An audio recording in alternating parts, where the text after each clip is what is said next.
I got so much motherfucking design on right now. Break it down, bring it back, make it clap. I got 3 old thoughts, new guap, wear that thing. Bitches on my line, and you know they come strapped. Hold up, what it not, 45, scope it down, like whoa. How you fucking with these hoes up? Hello friends, my name is Andi. I am going to read the text entitled Islamic Banking Industry in Indonesia. Islamic banking industry in Indonesia. Despite having the world's largest Muslim population and forming a dynamic emerging economy, Indonesia plays a minor role in the global Islamic banking industry, also known as Sharia banking, referring to banking that is in line with Islamic principles. Not only does Indonesia's Islamic finance industry lag far behind Islamic finance industries in other countries that contain a big Islamic community, such as Malaysia and Saudi Arabia, but it also lags far behind the country's domestic conventional banking industry. In this section, we explain the principle of Islamic finance and present a overview and analysis of this industry in Indonesia. What is Islamic finance or banking? Islamic finance is banking that is consistent with the principle of Sharia or Islamic law. For example, the prohibition of interest or riba, payment and excessive uncertainty atau gharar, or gambling maisir. Instead, risk and reward should be shared the stakeholder and the transaction should have real economic purpose without undue specification. Islamic banking involves banking, leasing, security or Islamic bonds, and equity market, investment funds, insurance, and microfinance. However, the banking and secured assets account for about 95% of total Islamic finance assets. In recent years, the global market for Sharia-compliant financial instruments has risen sharply. Difference between conventional and Islamic banking. Conventional banking, the number one, money is a commodity beside medium of exchange and store of value. It can be sold at a price higher than its face value, and it can also be rented out. 2.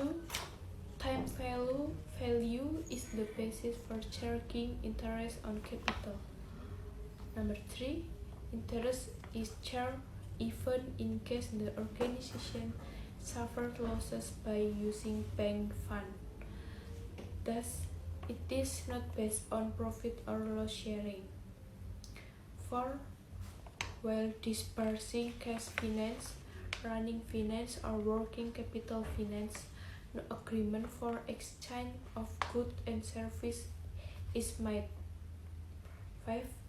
Conventional banks use money as a commodity, which lead to inflation.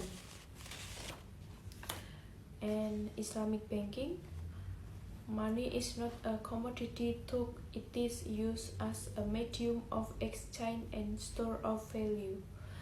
Thus, it cannot be sold at a price higher than its face value or rented out. Profit on trade of goods or charging on providing service is the best basis for earning profit. Islamic bank operate on the basis of profit or loss sharing.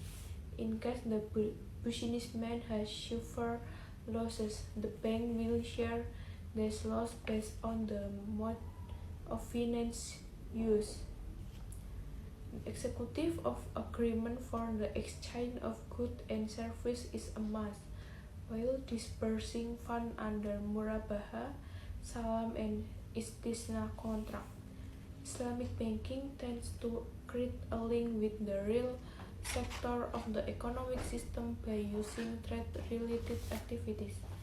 Since the money is linked with the real asset, it therefore contributes directly to economic development.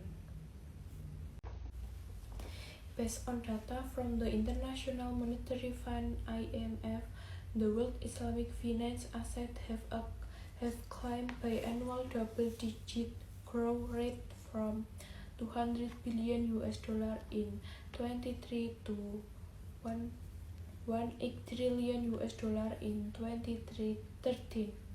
The Organization of Islamic Cooperation expects total assets to grow to $3.5 trillion by 2018. However, the Islamic banking industry is still mainly concentrated in the Middle East, particularly Iran and Saudi Arabia and Malaysia. Other countries that have a relatively high share of global Islamic banking assets are UAE, Kuwait, Qatar, Turkey, Bahrain, Indonesia, Bangladesh, and Egypt. Islamic banking in Indonesia and untapped potential. Remarkable, the market share of Sharia banking in Indonesia remains low while nearly 19% of the population adheres to Islam. In absolute terms, it means that the country, Southeast Asia's largest economy, contains more than 210 million Muslims. However, as of 2015, assets controlled by Islamic financial institutions in Indonesia only account for 5% of the nation's total banking assets. For comparison, in Malaysia, where only 61% of a population that number just over 13 million people is Muslim, Islamic financial institutions control 20% of the country's total banking assets. This is a remarkable contrast and shows both the underdevelopedness of the Islamic finance industry and Indonesia's low awareness of Islamic banking. Meanwhile, in Saudi Arabia, which contains the world's largest Islamic finance industry, Islamic banks account for over half of the country's total banking assets. On the other hand, these facts show that there is still ample room for growth of Indonesia's Sharia-compliant financial service industry.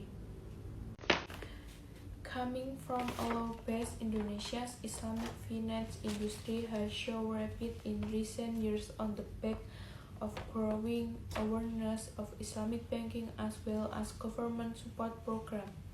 Between the year 2010 and 2014, Islamic banking assets in Southeast Asia large economic growth from 100 trillion Indonesian rupiahs, approx $8 billion to 279 trillion Indonesian rupiahs, approx $22 billion, or at a compound annual growth rate (CAGR) of 29.2%. This growth pace is considerably higher than growth both in other Islamic banking markets.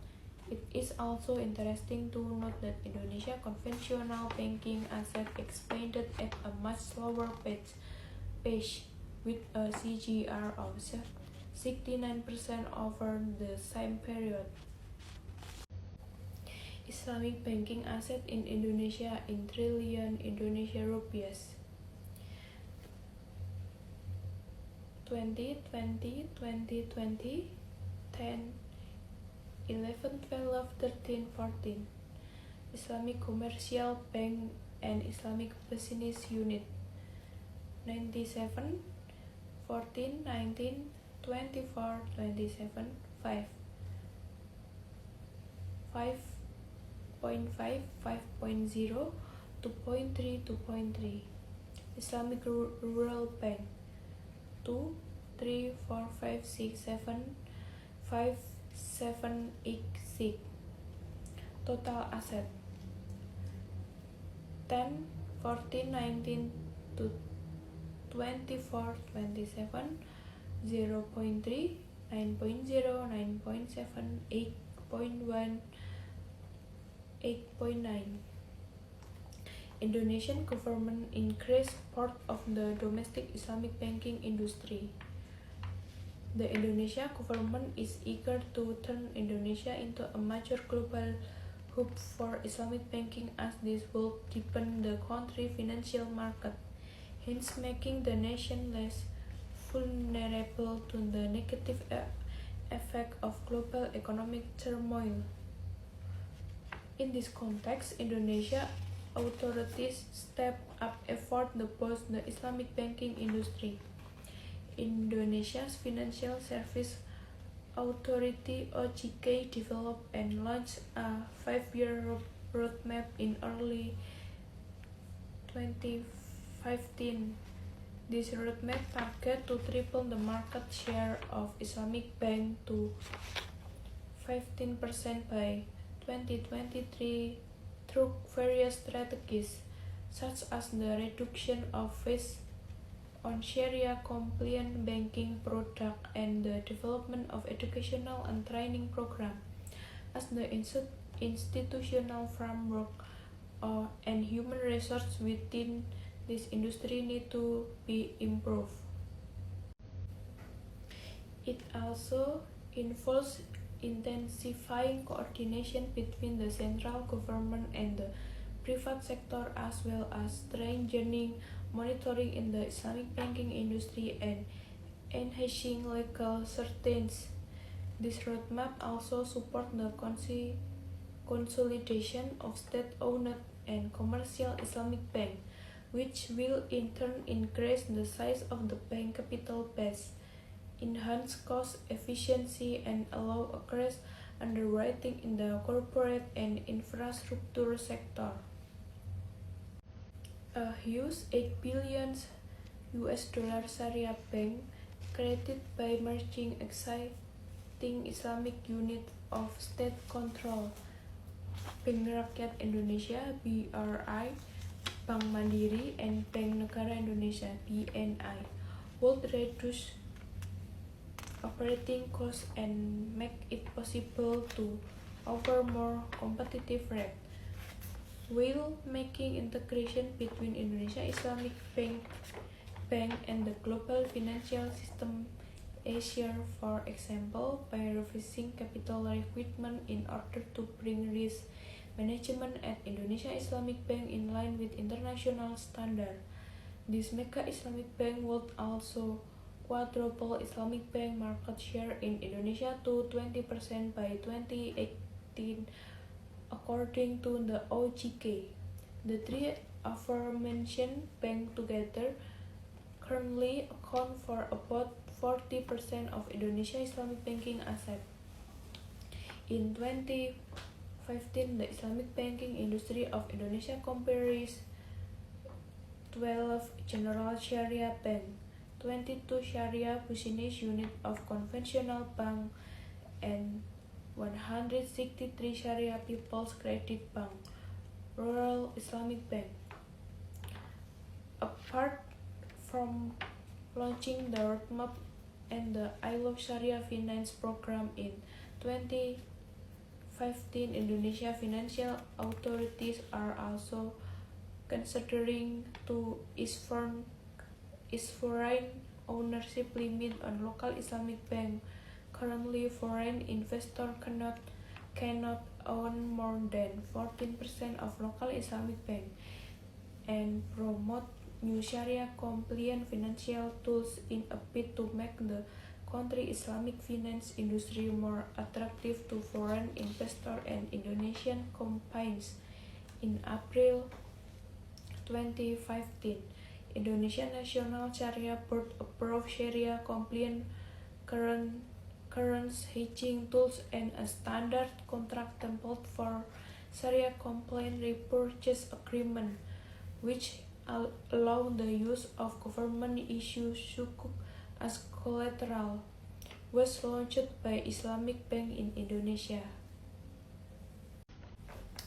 The target of Indonesian authorities to raise the market share of Islamic finance to at least 5% of the country's total banking asset by 2023 is considered a too ambitious target by analysts who say it will require substantial reform in the country's Islamic banking industry for the target to be achieved.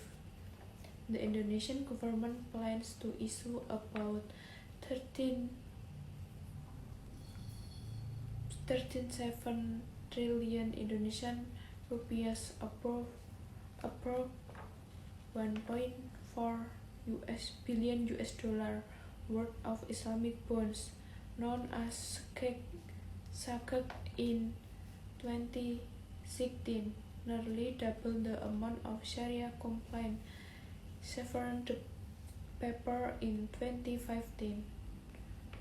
Proceeds will be used to finance infrastructure development such as roads, ports, power plants, rail lines, bridges, and Islamic universities. Demand for Islamic bonds might be stronger than demand for their conventional counterparts, as Sakek usually offer a yield advantage with a relatively identical risk. Indonesian Sakek is also less volatile compared to conventional bonds, as investors tend to hold Sakek until the maturity date. Indonesia also announced to be co-founder together with Turkey and Saudi-based Islamic Development Bank of the Islamic Investment Infrastructure Bank IAAB, a new cross-border Islamic infrastructure bank that is to start operation in the second half of 2025. Operation in the second half of 25. Indonesia contribute over 300 million US dollar for start-up capital of the new bank, which aim to boost infrastructure development in various countries. What block more rapid development of Indonesia Islamic finance industry? One key problem in Indonesia banking sector, not only confined to the Islamic banking sector, is the low financial literacy of the Indonesian population. Hence, general banking penetration remains at a relatively low level. Based on data from the World Bank, only 36% of Indonesia adult population own a bank account 2014. Another obstacle is that Islamic bank or banking units are unevenly distributed across Indonesia. Most of these banks are located on Java, the most populous island of Indonesia. In the less populous eastern part of Indonesia, most people lack access to Islamic banking service.